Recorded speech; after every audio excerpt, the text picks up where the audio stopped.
Okay, so today we are going to be talking about our nano reef tank here. So you want to start off with like what types of coral, what types of fish we have in here?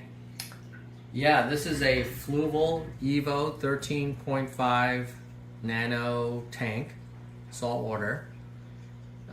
You asked about the livestock. I've got 2 clownfish, 1 Bengai cardinal, clowns, cardinal, 1 The damsel? we call them, yes, Damsel. It's called a Blue, yellow damsel. azure damsel. Yeah, we got the azure damsel over here. You have a fire shrimp. Fire shrimp. It's a fire shrimp. Yeah. You have a fire fish who's usually hiding in between those 2 rocks. Is that where he is right now? No? No. Oh, he's not there. Where is he? When was the last time you saw him? Like an hour ago. Find the fire fish. Usually he's down here. I don't think he's around the back. Maybe I'll put in some food and get him out. Yeah. We have the Mandarin Dragonette too. Yes, and Mandarin Dragonette as well. Starting feed cycle A. Okay, that should usually the firefish when he smells that shrimp, he will emerge. Emerge, boy. Whoa. He's in the back too. Also in the back? Oh, I see him way in the back, yes. Oh, I found him. I found him. Yo, if you look carefully, he poked his head from. He's hiding underneath the fin. coral. Yes. Okay. Oh, okay. If you look carefully. I don't know if I can get a good view. Maybe I'll put some flake food in there.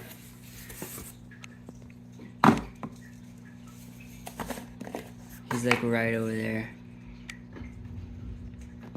That'll get him out. Got him. No? He like knows we're recording. He's a little camera shy. We should put this Oh, up. there he is. He emerged. He smelled that flake food. Yeah, so this firefish. Get it. With He the was blue hiding eye. underneath that thing. That was so cool. He's hiding underneath the coral. Which is pretty cool. Yes, sir. So what type of filtration do we use? Okay, so we have a whole bunch of filtration. The dirty water gets sucked in through this intake here, comes down into this chamber here,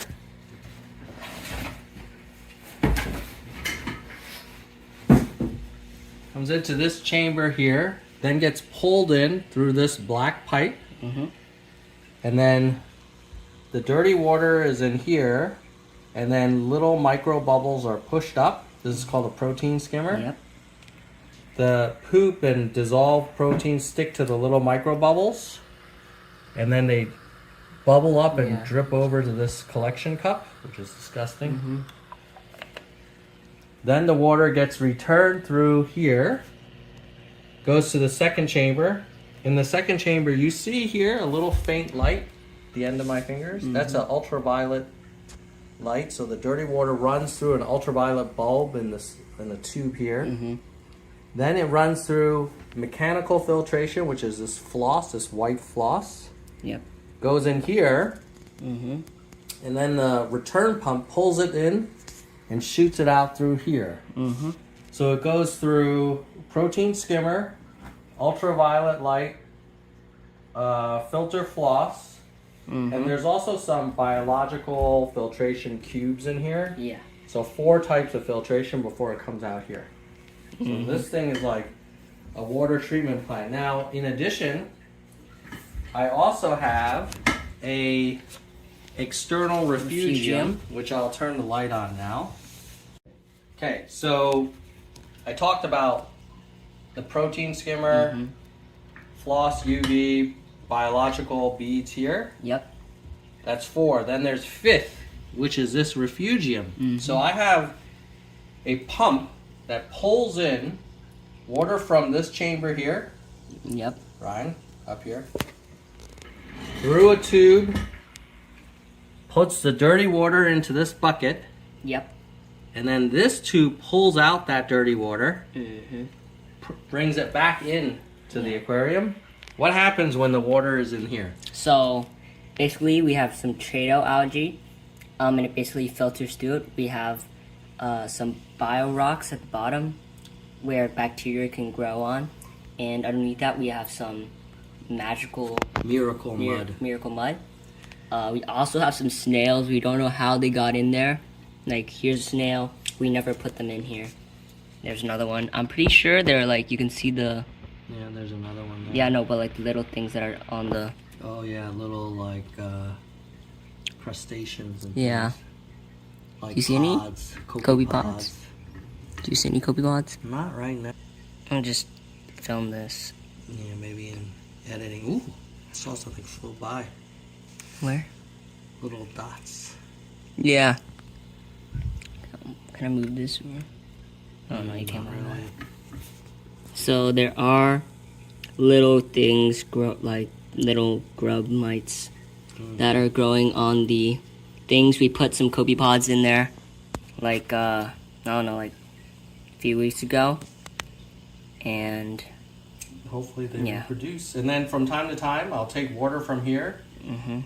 Well, one thing is we suck the water through, but I have a filtered net there, so I don't know if the Kobe pots will make it through. But sometimes I just scoop water in from here and pour it in there. Yeah, because also our Mandarin dragonette, if you can see her, wait, Has gotten fatter. this one right here, Yeah, she's grown. she eats the Kobe pods. Yes, she does. Yeah. Yeah. So that's the filtration. I also dose Chaeto Grow because I found that the Chaeto needs a little bit of like extra iron. Mm-hmm. So that has helped because if you have a refugium and you find that your Chaeto turns white and is dying, I use this here, this Chaeto Grow, and I put just like a few drops a day that I dose in using a doser, using one of these Kamur dosers. We have like pumps also Yeah. to pump though. This is the peristaltic pump that pulls the dirty water in and pull into the refugium and then puts it back into the tank. That's ensured that it doesn't overflow using these optical sensors. One here and one here. Yep. Up here, one up here. Because this is a very risky maneuver here. Mm-hmm. Because if you over pump water from the refugium into the tank, what's going to happen? This thing is going to overflow. Yeah, this tank will overflow. If you over pump water from here into there, it's going to overflow into the floor. Mm-hmm. So you have to have some. Now, in theory, these two pumps here, they run concurrently. So whatever's pulling water out here is pulling back in, so it should equalize. But they're never You the never same. know. So I have these little sensors. And that's all controlled by the Neptune controller. Yeah. Okay? And I also have here a Kalkwasser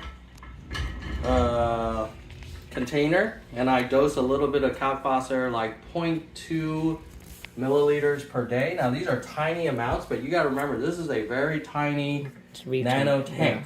This is not one of those big reef tanks where you just dump a bunch of stuff in. Everything has to be extremely minute.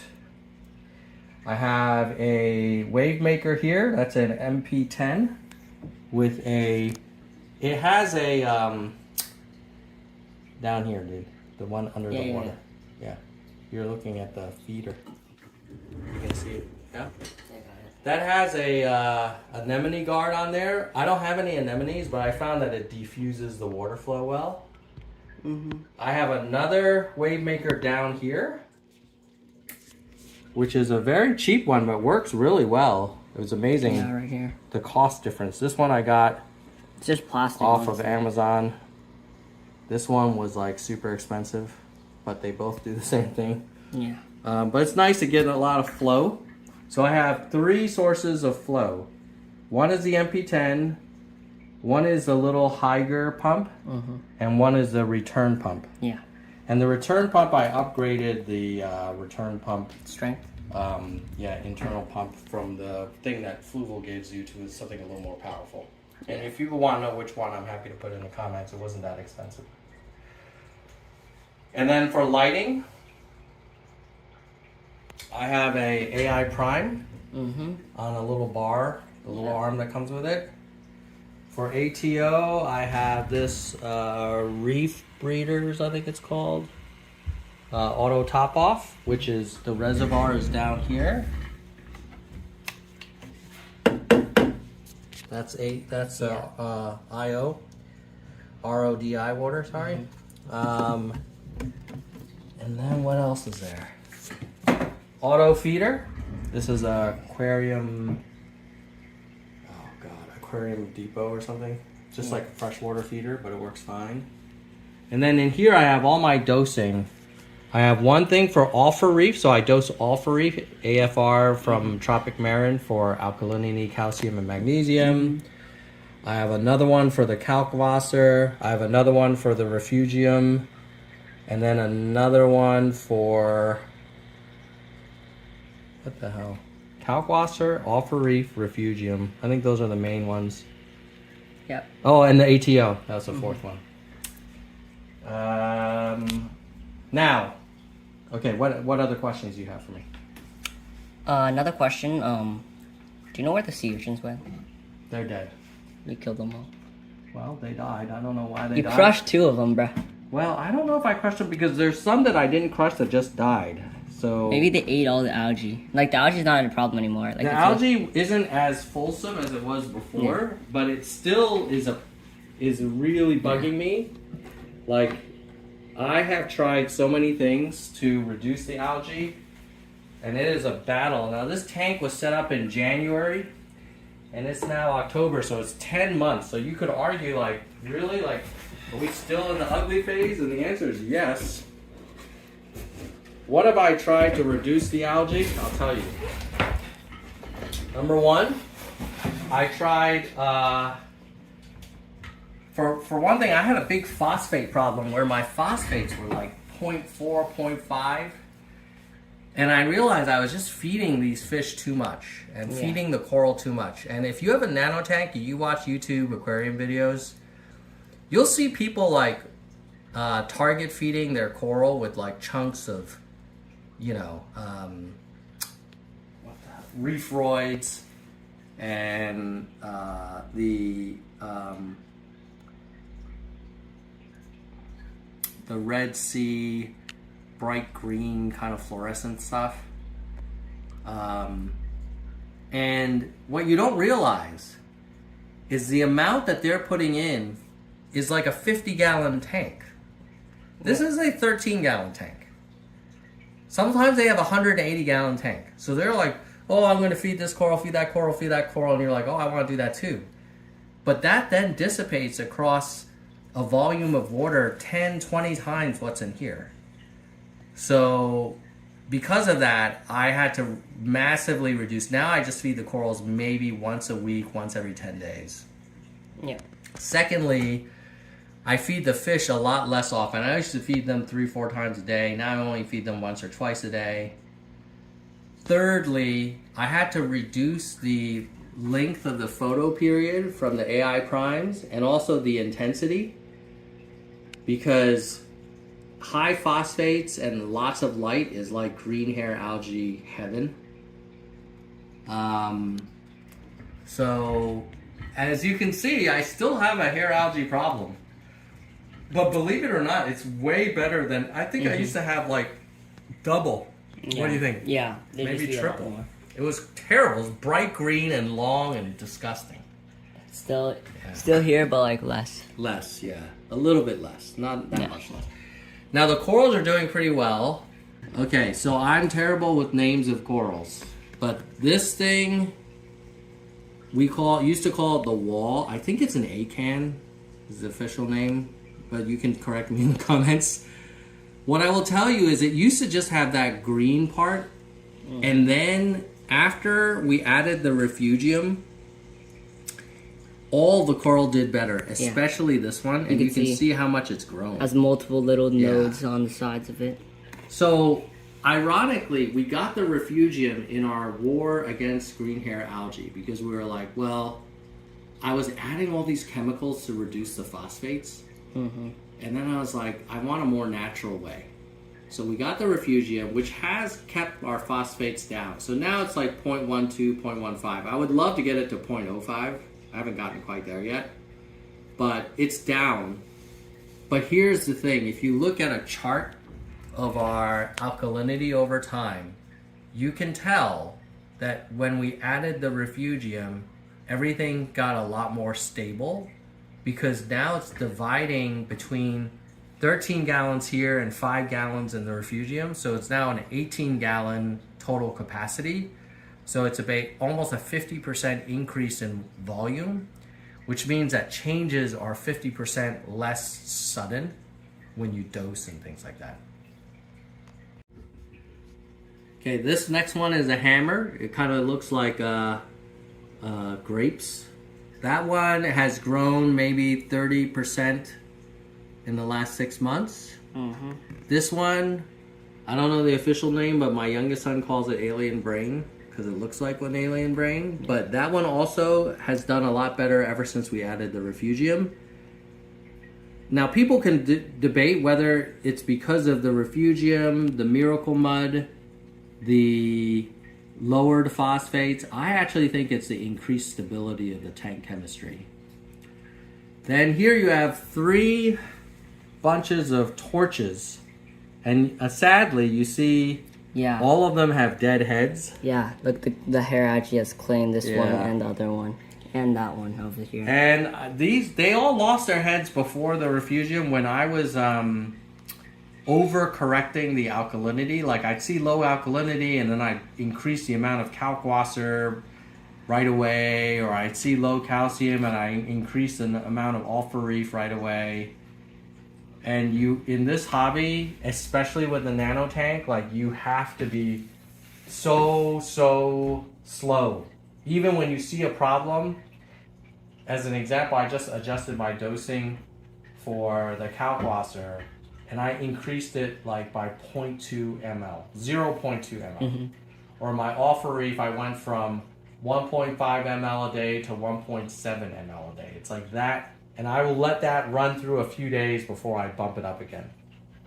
Yes, next coral. So then you've got this big boy is the trachea, I think it's called. Yeah, this is where the firefish likes to hide underneath. We just this one has grown quite a bit. Yep. So this is the this one the firefish like to hide underneath that. Hold on, please. Okay, so then behind there are God, my brain is so fried right now. What is the name of those? What are those little ones? I don't know. These boys. Hold on. I think that's another alien brain one over here. But you see the ones with the stalks and like the large tops. Zoanthids. That type. Yeah, the ones that are coming up long are zoanthids. Yes.